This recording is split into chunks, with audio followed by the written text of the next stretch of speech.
I selected a subject because I recently came across a book called Prayer, simply called Prayer. It is by Swami Abhishiktananda.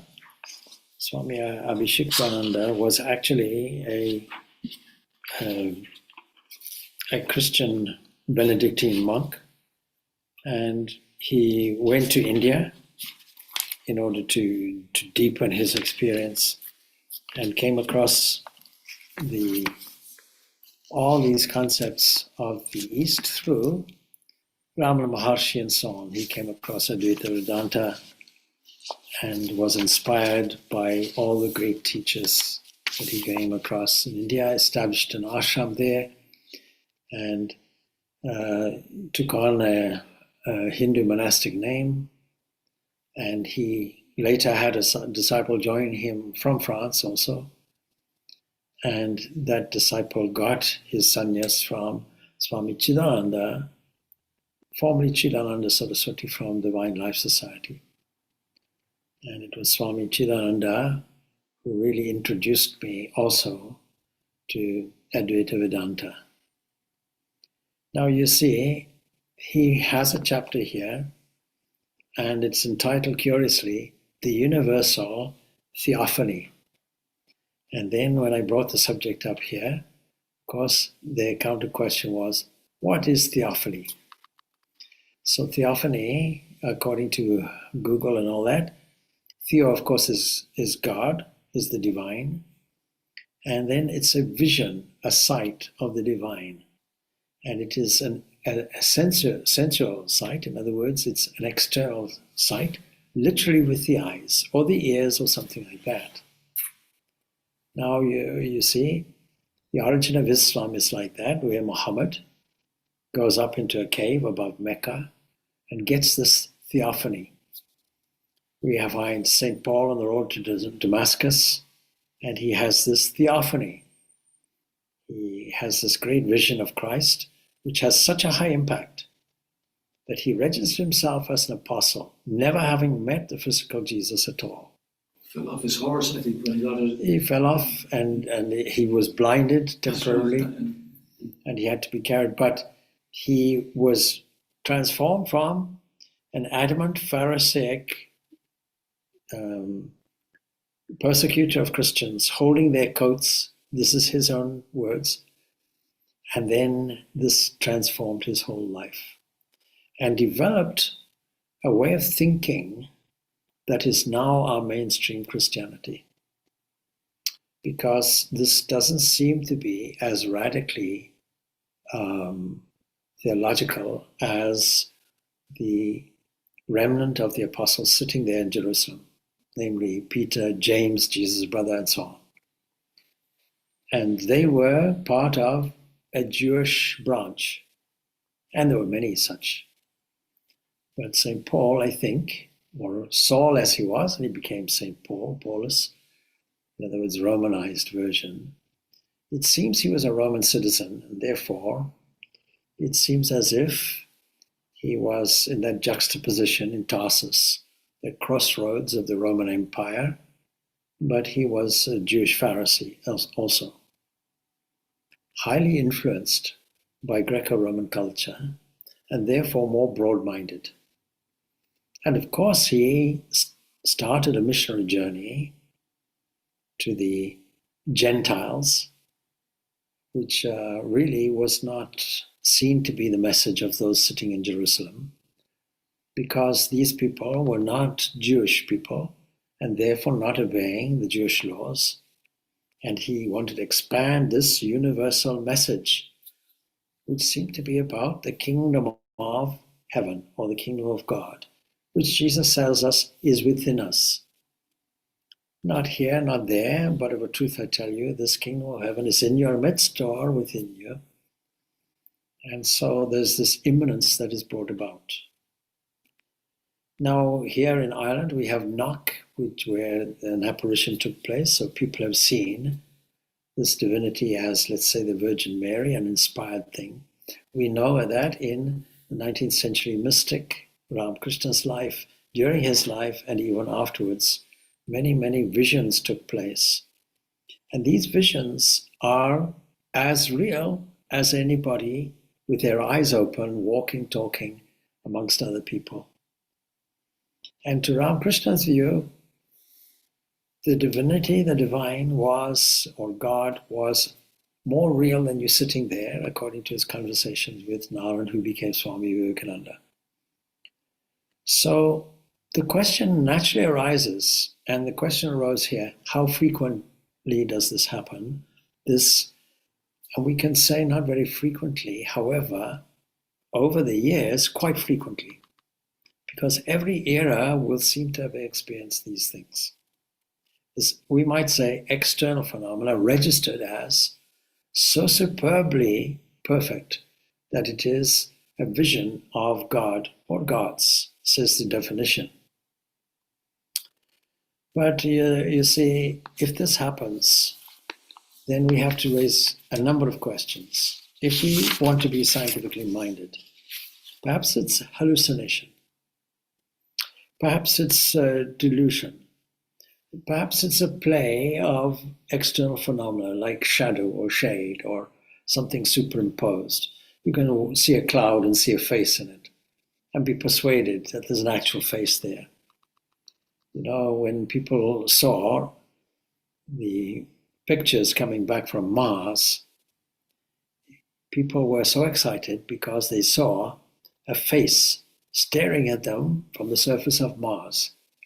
But closer examination showed that they were valleys and hills, craters actually. We can easily see when we look at the moon, we could see, oh, there's a face on the moon or something. So could this be a superimposition? Could this be a mere trick, a neurological trick, a trick of the brain? After all, we know the brain does fill in the gaps, and we know the brain can make some kinds of tricks. The most famous one, you know, 2 candles, and you can see either them as candles or profiles, side profiles of a face.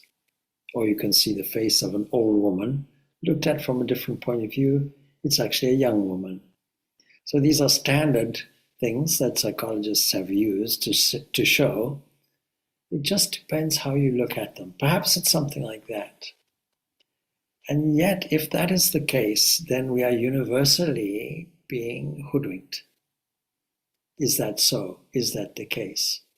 And then what about those ancient sages who saw the truth as clear as daylight, but then it's different. They didn't see it externally, they saw it internally.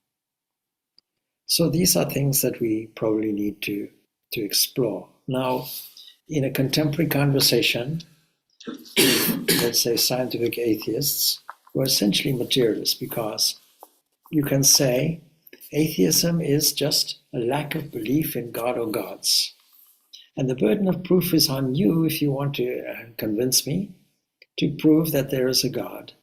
Well, proof is very, very difficult to come by in any context. Evidence is easy, much easier. And evidence comprises of first-hand experience, inference. For example, you see smoke on a hilltop. Then you never saw any flame, but you'll infer there must be fire there. So it's a logical inference, no doubt. So there's that. And then there's experimentation. Because everybody who has this theophany will register, I saw God. I conversed with God.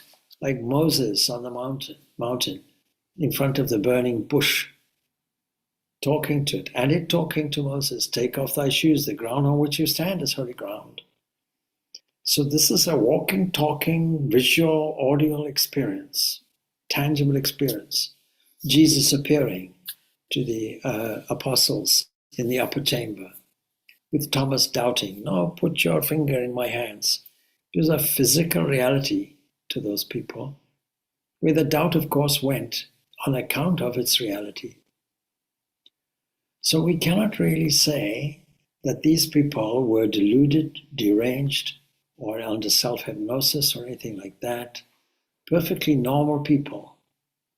You cannot invalidate St. Paul's experience on the way to Damascus or a dramatic event like that because it is a subjective experience. And if we are to validate it, then we should also get that subjective experience, how to get it. So we can eliminate, in this context, such things as mental derangement, mental delusion, hallucination, and all of these things. And in some cases, we find a multiple viewing. But we have to be careful. I always remember going to a Marian apparition site, so-called, it hasn't really been fully recognized, in Yugoslavia, as it was then, it is now Croatia, called Medjugorje. People must have heard of it. And people showed me, did you see the sun spinning? And I couldn't for the life of me see the sun spinning. Besides, I didn't want to blind myself by looking directly into the sunlight. But you see, people saw it or thought they saw it. So mass hysteria is something. When somebody says something and everybody agrees. A bit like the emperor's clothes, where, somebody comes along and promises the very finest woven cloth to make the finest clothes. Do you remember the moving statues, Swamiji? Yes. There was in Ireland about 30, 40 years ago, moving statue. Everybody saw them. They were seen everywhere. Yeah. And they were performing on Grafton Street? Look up. Next door. I mean, all over the place, people saw moving statues. That was Exactly. So once the trend catches on, Yeah. But these are different. These are nothing to do with the phenomena like that. This is specifically something that changed people's lives in many cases. Something that stood out and had a high impact, that elevated the soul and left a superbly joyous moment. So that kind of thing is there. And it becomes tangible because it becomes tangible to the human body. So we cite as an example Stigmata of Francis of Assisi, or Padre Pio, or something like this, where there are visible signs. So the person claims that Francis of Assisi felt the stigmata long before it appeared. Now you could say it's kind of psychosomatic also. Well, that may be so, but look at the strength of the thought that would manifest itself in this way. Now, Swami Vivekananda, in his Raja Yoga, right up front, he says that there are all these phenomena, many phenomena throughout the world. Now he's talking in the 19th century, but it's still valid today, that there are, no doubt, a lot of these phenomena produced, and many of them would be false. He acknowledges this. But then he says something important, that it is a falseness is copying, but copying what? And it's inferring that there are some realities there that are being, falsified. So the reality is there in the beginning. And then he says, those people who believe in phenomena from a blind faith point of view, from a superstitious point of view, they have an excuse lack of education. But those well-educated scientific people capable of researching who ignore it, dismiss it, they are more culpable because they could be investigating this. Now there's an author, Reynold Johnson, who decided that he would take data and investigate these phenomena.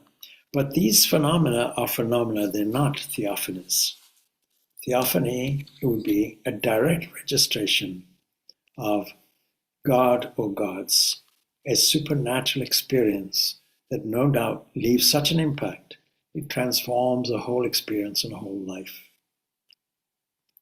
Now, to make it universal, we have to go back in history and see, are there some similarities? And I've mentioned the common factors. That makes it universal, and it makes it universal, meaning not only historically universal, but also geographically universal, religiously universal. We find it in all religions. And in fact, every religion is founded on this theophany. So Jesus would have experienced this firsthand. Paul would have experienced this firsthand. The apostles would have experienced this firsthand in what we might call the Transfiguration.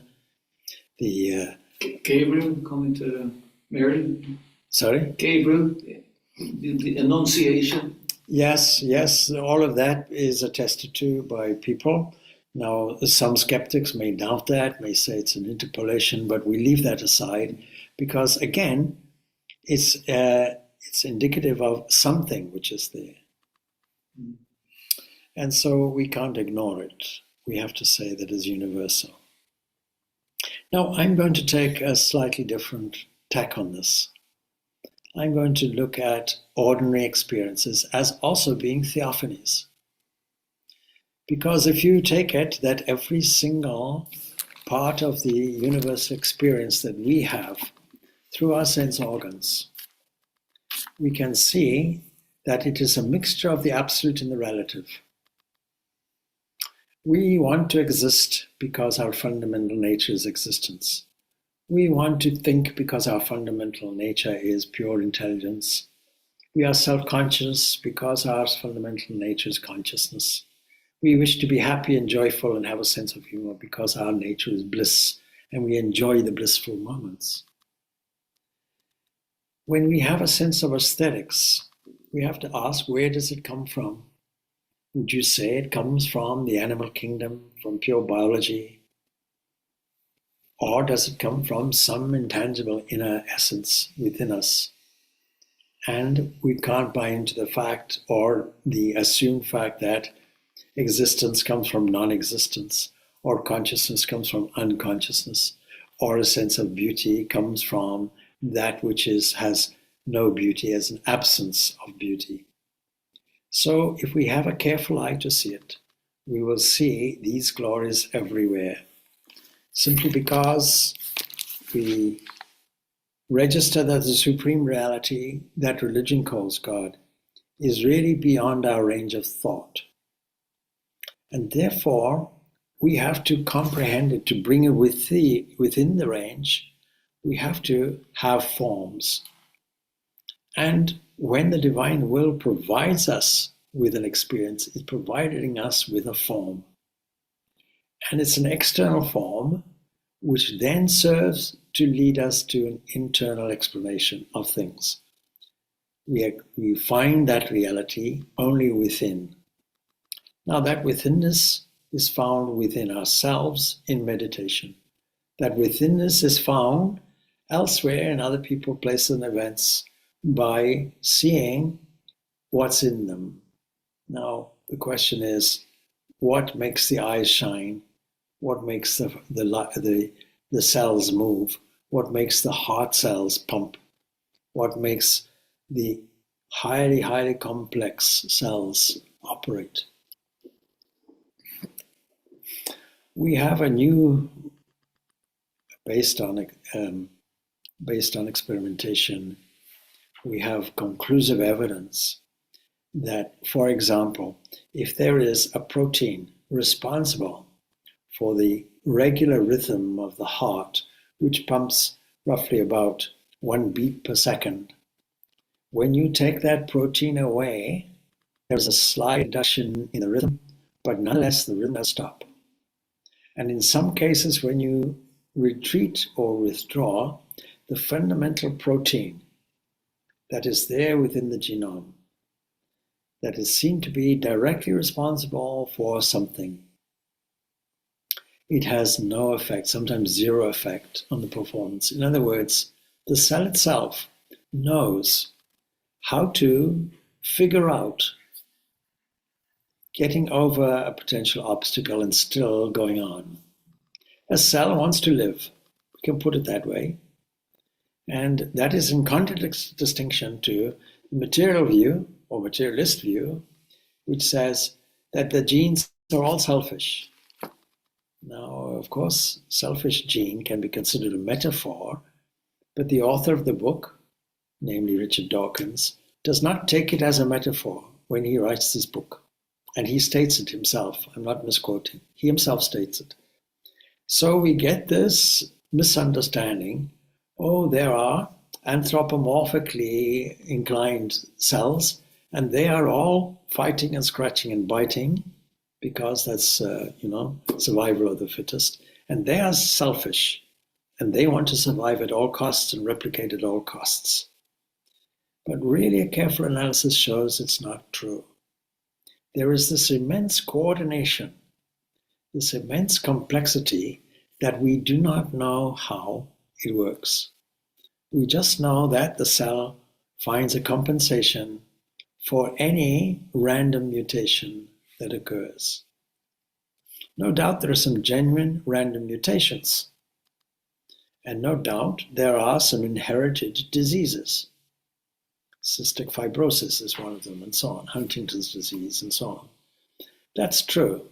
That is, that there was a genetic difficulty or some mutation that happened somewhere that builds up, and dominates the system. But these cases are quite rare. And we know definitely that the cell compensates and knows how to do it. So we cannot really say the cell is unintelligent. Intelligence is placed inside there. And where does this intelligence come from? It is that source must be, because you cannot get intelligence from non-intelligence, that original intelligence that religion calls the Theo. And if we have this idea of theophany, then we can look for it and see the visible living entity everywhere, not on the basis of an extra cosmic creator God separate from the entire universe. Because those are the options, you see. A creator that made something from nothing, ex nihilo. Well, we don't say no, we don't go from error to truth, as Swami Abhishiktananda says. We go from a truth to a higher truth, a more subtle, more truthful understanding of it. We don't rubbish the previous thing. In the ancient Greek religions, the deities were all superhumans, all fighting and having their love affairs and behaving sometimes morally, sometimes immorally. They weren't really concerned with the little people, the humans. They were really irrelevant. And so it was up to the humans to appease the deities. And when it was seen that this was no longer a reasonable position, then it was abandoned. Not so in India. In India, any position was accepted, revalued, and reinterpreted. Maybe the original interpretation was already there. Maybe it was the other way around. Maybe it was put in a story form. And then later it came out, no, this is the actual inner meaning. That's also possible. But the point is, nothing was ever destroyed. Everything was there and something was put on the top of it. In Buddhism, when Buddhism went worldwide as a missionary movement, they never ever destroyed what was there. They accepted the religion that was there and put Buddhism on the top. And that is why there are so many beautiful varieties of this Buddhism. Now, in a way, Christianity did the same thing. It took what was there and put Christianity on the top. And so it wasn't a requirement anymore for those adherents of this new religion called Christianity. It wasn't necessary for them to change their diet. It wasn't necessary for them to have circumcision, to become Jewish. It wasn't a requirement. And this was an area for controversy. Because what does it matter? As long as you behave in a morally Christian way, that was fine. As long as you followed Christ, that was fine. What does diet mean? So, in other words, superficial religion was replaced. And it was replaced on the basis of looking underneath everything. When we look underneath everything, then we find we have scratched the surface away and we see the deeper aspect. And maybe we don't see the deepest aspect all of a sudden. Maybe we see it in stages. Maybe we see it in layers. Maybe we peel each layer off and get a new revelation. And each revelation then becomes a kind of theophany. So, not having an extra cosmic creator God, what do we have? We have the one cause, that is, that being which is not only the material cause, but also the efficient cause, or the efficient cause of the material cause. In other words, it is not that something made everything out of ex nihilo, nothing, but something manifested itself in the world and as the world. We don't see it like that. Why don't we see it like that? Because it is hidden in a secret place. It is hidden from us. There is a hiding element that obscures it from our normal vision, because our normal vision is not a standard vision. A normal vision is 5 photographs of the universe, 5 senses, that's all we have. And that makes us, in a sense, dimensionally deficient. So the way in which we're looking at the world, the way we are experiencing our universe is so limited. We can only see within a certain range within the electromagnetic field. And so what we say is our reality, our world, is our interpretation. That is all. And once we examine it and go to the withinness of it, we find it's looking different. Now, modern science has discovered that also to this extent. The most reliable physics that we have, I keep saying, the quantum mechanics, and yet it has no semblance, no resemblance to our working, waking reality, the reality of our senses. It is a strange world, but it's only evaluated as strange from our sense perception point of view, our relative point of view. And if we look at it from the base of our fundamental reality, that is much more subtle and seems strange, then we can truly say this world, which has the characteristic of waking consciousness, is strange. That is the strange world, not the other one. And so the immanence and transcendence of this is where we catch our theophany. As time goes on, I will read from that very chapter, Universal Theosophy. But the Katha Upanishad is here, and it says, and it's a whole number of stanzas. These stanzas we can say from the second section or chapter, and we can have it as the 9th stanza to the 15th stanza. And the whole subject is that the inner self, that is deep within, that is that thing that we see externally as an external theophany, it is there present as the inner self, and it's both immanent within and also transcendent. It is both. So various examples have been taken. Agnya yataiko bhavanam bhavishto rupam, rupam prati rupuva babuva. As fire, which is one, that is Agni yataiko, entering the world, bhavanam, entering the world, becomes varied in shape according to the object it burns. So also the one self within all beings becomes varied according to whatever it enters and also exists outside them all. It's a beautiful example. So fire will take the shape of everything it burns. And so the Rig Veda, for example, where Indra in his conflict with the demons is said to have assumed many forms, as an example, through his magic powers becoming the counter form of every form. And there's such a beautiful analogy therefore, we can see there going back. Rupam rupam prati rupa babhova indro maya bhiva purupa iyate. And this is seen outside. What is the theophany? It is seen outside. And so while the divine self, the Supreme, assumes many forms, it is yet also outside the manifested world, in its own unmodified nature. And so this verse teaches the immanence as well as the transcendence of the Supreme Self, where all beings are said to be something like a quarter of the overall universal person, Purusha. Now that means when we talk of the universe, we can think of, or the cosmos, we can think of it as a person. You look up into the night sky or down in the night sky and you see darkness. Yes, can it not be dark skin? We see things that are sparkling. Can it not be something like remote cells? In that same thing, then, if you see this cosmic person, can it not have, therefore, a cosmic body, a cosmic mind?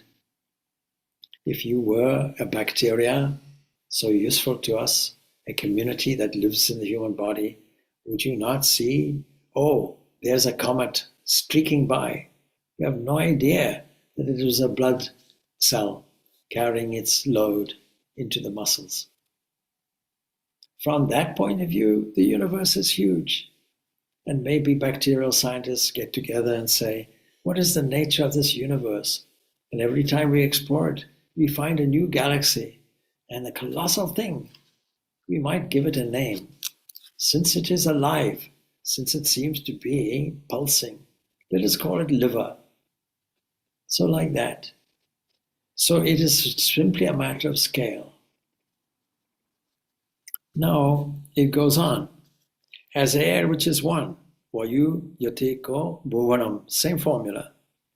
And then pravishto rupam, pratirupa babhua, entering the world becomes varied in shape according to the object it enters. So also the one self within all beings becomes varied according to whatever it enters, and also exists outside them all. The same formula being used. Now in the Upanishads, when something is repeated over and over again, it's saying this is important. Please pay attention to this. Because our normal way of looking at things, we have to shift it. If we want to discover anything, we have to be prepared to shift a conventional point of view. Conventional thinking has to be overcome. Now, one of the great masters of modern physics, Richard Feynman, he stated that. He said, if you go along, I'm paraphrasing a little bit, if you go along with conventional thinking, you won't discover anything. You have to be rebellious, if you will, against conventional thinking. You have to be prepared to look at something in a unique and different way. And once you do that, you may get a series of aha moments, a revelation, which is also something like a theophany, a kind of inner aha moment, a registration, because even if you see an outside vision, there's an internal registration of it. Two things are happening, not just the external experience, but the internal shift is also happening to match it. So as air, first as fire, then as air. You can see in a vessel, a pot, the air, if you say, is it inside, is it outside? Well, it's both inside and outside.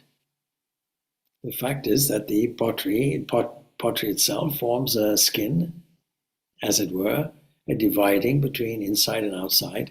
But you can't distinguish, you can't say, please register us, are you an inside air or an outside air? Air is air. It goes everywhere. And then, just as the sun, Suryo Yata, Sarva Lokasya Chakshur, just as the sun, which is seen to be the eye of the whole world, the supreme burning thing that reveals everything to us. Don't forget, deities are revealing factors. Is not defiled by the external faults seen by the eye. Even so, the one within all beings is not tainted by the sorrow of the world, as he is outside the world. Something that is outside it cannot be affected by it. We can explode ourselves in a nuclear explosion and scatter the earth to pieces, but the sun will continue to shine whatever you do. It doesn't worry, oh, what happened here? I was shining. Now it's a waste of my sunshine. So it's not defiled by the external faults that is seen by the eye. Even so, the one within all beings is not tainted by what? By the sorrow of the world, as he is outside the world. We want to be in a condition where there's no sorrow, no pain. Well, we have to sit on God's golden throne and beam from where he beams and understand what is that divine position, and then all that sorrow will go. So this verse admits the reality of the pain of the world, no doubt, but it denies that it touches your real supreme self within. So when people say, "How are you?" They are fine. Of course, my body may be limping or whatever it is, but I am fine. Swami Shivananda Mahapurush Maharaj had that standard answer, because when he said I, he was referring to this immortal divine self within. And so that is our inner being and is immune from pain. And all the forms which the Supreme assumes are not its modifications, but its manifestations. That thing is modified. These are manifestations. And these are manifestations of its possibilities. Therefore, we see the divinity in these things because we see the evidence of it. We see characteristics of it. The sun shining. What makes it shine? Tameva Bantam. He shining, all beings shine, is the phrase. That one thing shining, everything shines. So the Supreme Self is unaffected by the pain of the individual selves, because the pain of the individual is due to its identifying itself with the body and the mind combined, called the psychophysical vehicle, and it is just a vehicle. The word for mind is, according to the yogis and the Sankhyas, will be not mind as we see it, but antakarana, viewed as an instrument. It is an internal instrument. It's something to be used. And something to be used has to be something to be mastered.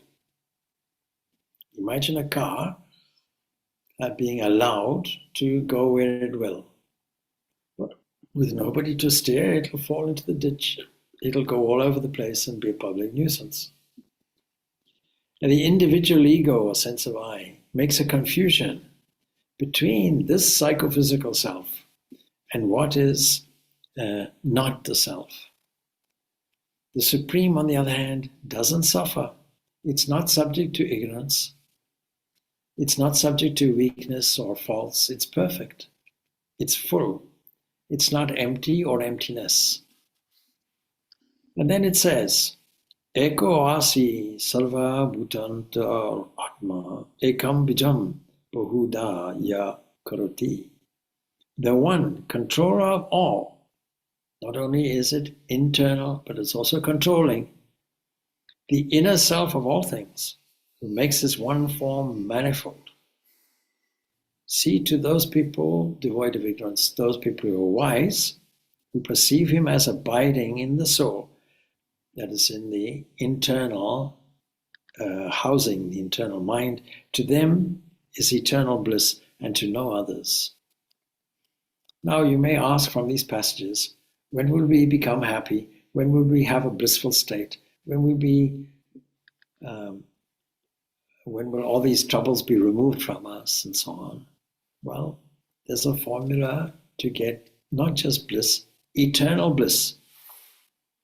And it is those who perceive that one abiding not only in your own soul, in your own cave of the heart, but in all others as well. This is repeated time and time again. And so, the Supreme dwells in the inmost part of our being. Now we see that hereby know we that we abide in him, and he in us, because he hath given us of his Spirit. This is from John 4:13. Who makes his one form manifold. It is one of the unmanifested condition. So it becomes manifold in the manifested condition. So the one eternal admit the transcendent. Nityo nityanam chetanash chetanam eko bahunam yo vidad hati kaman. The one eternal and the transcendent. Nityo, the eternal, the conscious amid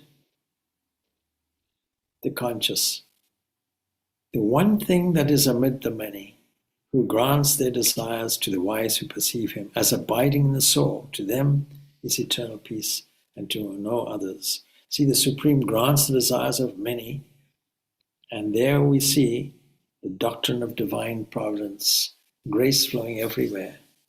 It's not an impersonal thing alone. It is not only transcendent, but it is also immanent. So all things are true. God's will is true if God wishes, and so on and so forth. All those phrases, nobody denies it. But we go further. Vedanta is a religion of pluses, if you want. If you don't want to call it religion, it's a religion of pluses. Matter exists, yes, it seems to exist. Seems to exist. This is the only caveat we put in. And it is real. For the realists, we acknowledge it. But there's more. And the idealists say, oh, it's only ideas of mind. Yes, but there's more. And the religious will say, well, there's a God. And we say, yes, but there's more. So all the time there is a plus, plus, plus, until we reach the end. And to get the overall understanding of it gives us useful tools to deal with this world in front.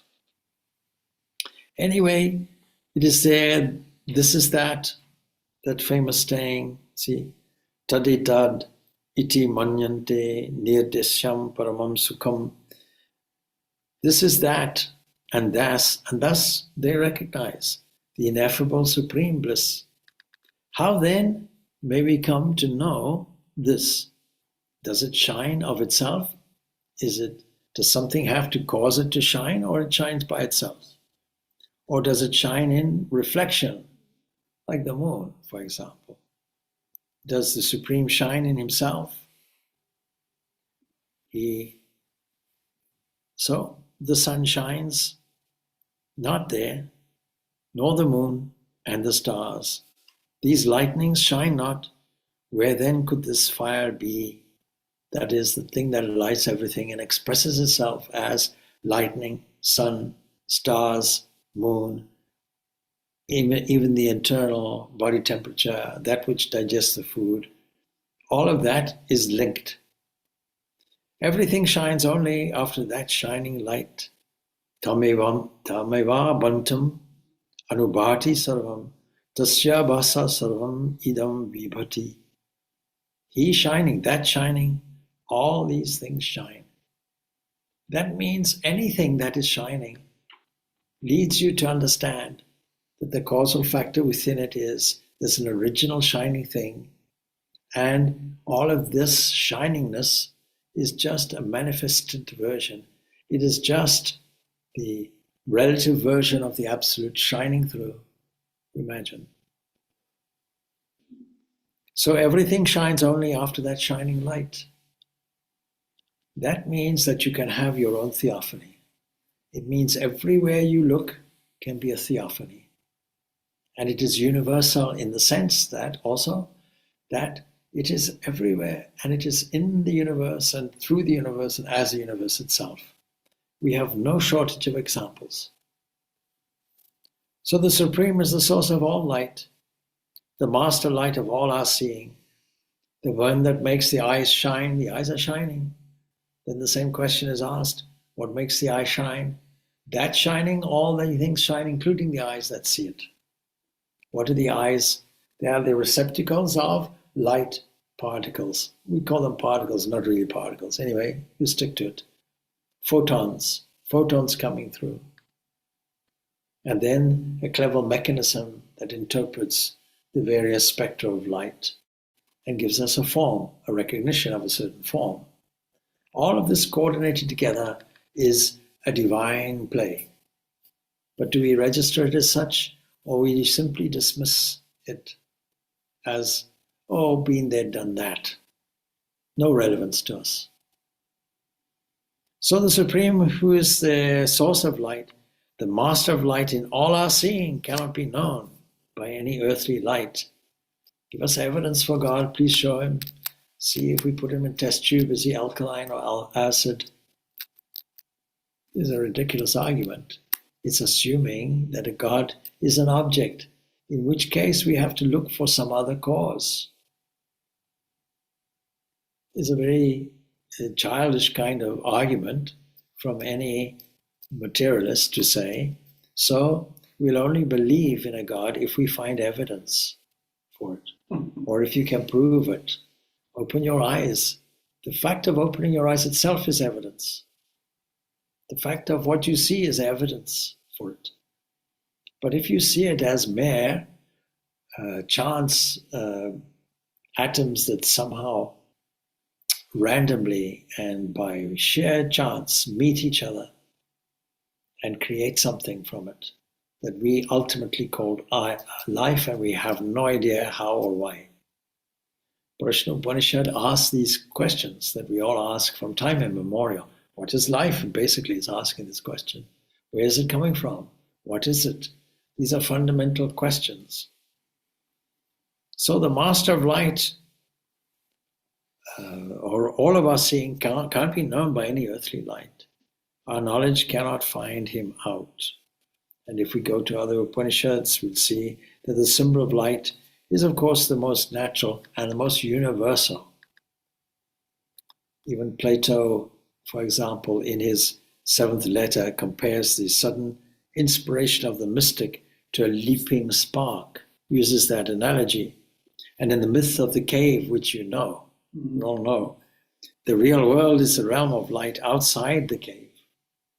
And even in the Old Testament, scripture, Old Testament from the Christian point of view, and even the Zoroastrian religion, the text speak of the antagonism between darkness and light. In fact, when the Jewish people were taken into Babylon, and there they were experiencing Persian culture, and there we find Zoroastrianism coming with its concept of angels of light, angels of darkness.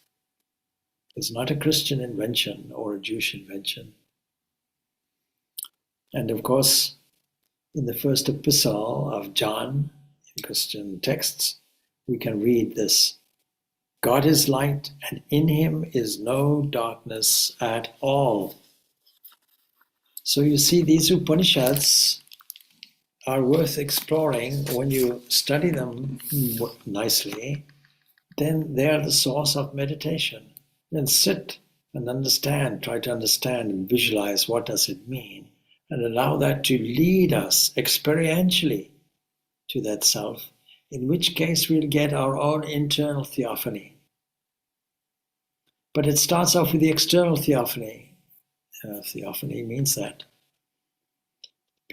with eyes open, with ears open, with all our senses aware, we can see God. When we go on these meditation retreats and workshops, one important exercise we do is in mindfulness, and we walk. Even at Dalgan Park, when we go on the retreat, we go around the labyrinth, is it? Or yes, labyrinth. And we walk there mindfully, because you see, this experience will be an experience of theophany. It'll be experiencing something deeper than what we superficially experience what is there. We touch and taste and so on and so forth. Then the next thing is, okay, now see what is actually there. Not what is manifested there, but what is there on a deeper level. And after the whole thing, one question. So please tell me, how many of you saw God? And most people understand, that's what we mean. Many of them have had from childhood this understanding that God is, we had in one of our meditation workshops, the most recent one, the question was put, so what is your childhood view of God? And so one person said, an old man with a white beard. And I said, well, I claim a disclaimer on this. So don't look at me, So this is built in for a good reason, because we start by seeing that that being is outside ourselves. As we grow, we see it is more immanent within. And so we go from dualism, basically, to qualified non-dualism. Spontaneously we do that, where we agree with St. Francis, brother sun, sister moon. We see the relationship. We see the world not just as a place of matter and energy. Upanishads were also registered like that. That is Rai, and it is energy, matter, and the thing that moves it. But then it registers, what is this? What is moving in the very first place? And how is it expressing? And it's coming out as a split, as it were, even though we know that cannot be split. But we have to use these language. You know the old saying, if a tree falls in a forest, does it make a sound? Yeah. It only does because you're there to pick it up. Yes, so that's the eternal question. A tree falls in a forest, says our participant here. And so if there's nobody to hear it, and we increasingly know that to register a phenomenon, there has to be an observer. If there's no observer, we cannot conclusively say it happened. And the observer is God. Ultimately, the observer is God, or the witness self, the thinker, knower, witness within, as it were. Now, after a while, these terms within, without have no meaning. That's the point. Well, okay, we'll leave it there. Om Shanti, Shanti, Shanti. Peace, peace, peace be unto all. Thanks. Thank you, Swamiji. Thank you, Swami.